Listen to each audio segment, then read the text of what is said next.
and welcome to this episode of SimplyScripts Radio, because we cannot decide on a title and we're all arguing about it, so we're just going to call it that for now. We have two panelists with us tonight. We have Michael Cornetto, who is our producer, and he's stepping in and, picking up the ball and going to help us run with it. And Pia, who, you've heard on every other show as well as myself. I think we're the only ones who have actually been on every show since we started this thing, so we got a little Joe DiMaggio type streak going. We got a good guest for you lined up tonight. He's a writer. He has lots of good experience. He currently has two projects in the works that are in pre-production on his website, mythmakerjohn.com. You can get more information on those. The first one is Car Pirates, and the second is called A Star is Dead. Our guest tonight is John Winston Rainey. How you doing, John? I'm doing well, Mike. How are you? Good. I'm doing very well. Running a little bit behind tonight, getting things recorded. We should have actually had this show in the can probably a good half hour ago, but, I had scheduling conflicts with family parties that I wasn't planning on going to, and, you know how that works. Anyway, I was looking at your site earlier, and I read the synopsis for A Star is Dead, or the logline. And as I read it, it was one of those things where I was like, wow, that's a really cool concept. But as I thought about it more, I thought about, for me personally, to come up with something like that, it would be like, somebody would say, A Star is Born, and someone just click in my head and say A Star is Dead, and just kind of fabricate that, similar story that you had around that, at least how my mind works. Is that how you came up with something, or how you came up with the script, I should say, or, what's the story behind that? No, actually the title came after I had written it. The way the story came about, I was with my wife at the time up in Iowa City. I was living in Iowa. She was looking for music for something she was choreographing.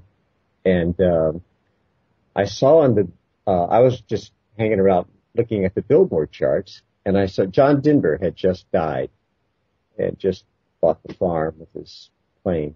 And I saw that all three of his greatest hits CDs was in the top. They were in the top 10, and his Christmas album was number 12. And I mentioned to my wife, I said, the dude had to die. He hasn't been able to, give his songs away for the last 10 years, and then he had to die to get popular again.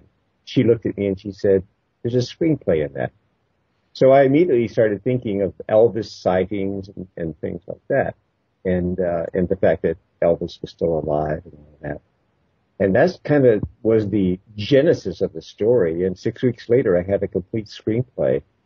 And to this day, I don't know where the story came from, but sometimes you just channel these things and they come out, and it's really, I still love reading the script. So anyway, that's the story behind that. Yeah, I mean, it's definitely, it sounds interesting. I read it, it sounded like something that I would certainly be interested in.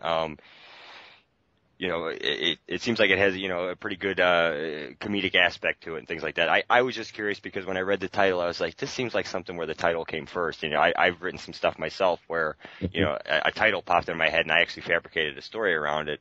Right. Obviously it was the other thing around where I just had a situation, I came up with some title. This is more or less a placeholder, and the title sucks, but it's still there to this day.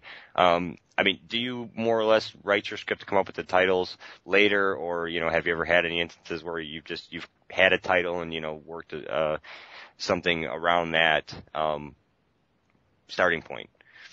What usually happens to me is I'll have a character in mind, or a situation, or a sequence of events that I put together, and I start playing around with both aspects, character and sequences of events and things.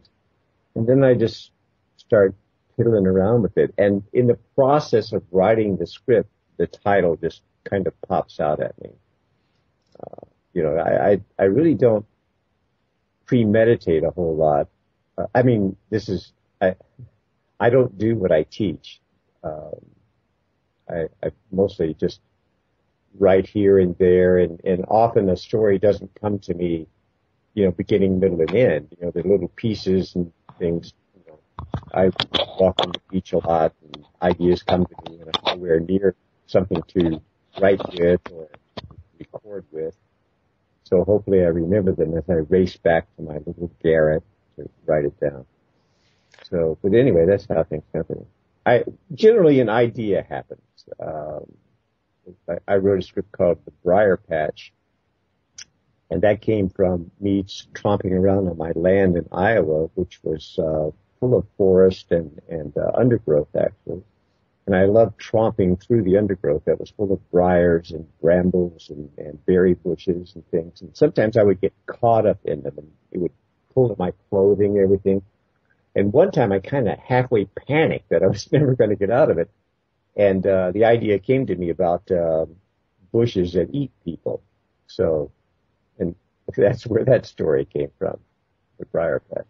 No, is that something that's actually been optioned or out there or made, or is that still? Yeah. Most of my stuff has been optioned at one time or another. Nothing that has been made yet, though. Okay. Because that's the trees eating people. What am I thinking of? Bushes eating people is definitely my sort of script. Troll 2 there was that part. I guess they weren't technically eating people; they were turning. Troll 2.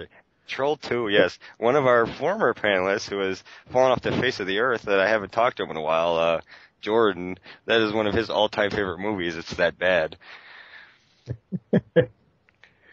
And then one time I had an agent tell me to take a classic and disguise it and contemporize it and rewrite it. And so I took North by Northwest and totally rewrote it. You wouldn't recognize it because it's totally updated. But that was fun to do. How hard was that to do?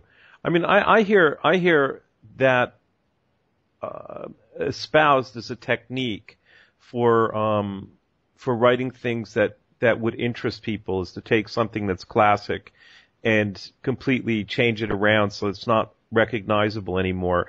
And personally, I would find that very difficult to do. And I was wondering how difficult it was in actuality. Yeah, no, I just use my experiences. The characters are completely different. You wouldn't recognize the script at all as North by Northwest. How, for instance, instead of traveling from New York to through Chicago to the Mount Rushmore, which is what happens in North by Northwest, my story, they travel from Los Angeles through Mexico to Machu Picchu. Okay. And instead of being an advertising executive, my guy's an out-of-work actor. And instead of a cornfield, it's an ocean. Instead of an airplane, it's a helicopter. Instead of a train, it's a cruise boat. So I just, and I have, I don't know where these ideas come from. That's just, I guess, kind of me. They don't come by any method of any kind. It's just more inspiration. Did you actually start out by saying you were going to take North by Northwest and do it, or did you just start playing around and say that kind of sounds like North by Northwest to you? No. My agent at the time said, take a classic and rewrite it. And I mentioned that to a very close friend of mine. And she said, "Oh, North by Northwest, absolutely." And so that's what I did. Huh. I sat down and I watched the movie. I read the script, and then I just sort of itemized the scenes and sequences, and I threw out a lot of stuff that I couldn't use, and stuff that was dated. I just didn't use it, and there were some things that were funny back in the 50s and 60s just aren't funny anymore. True.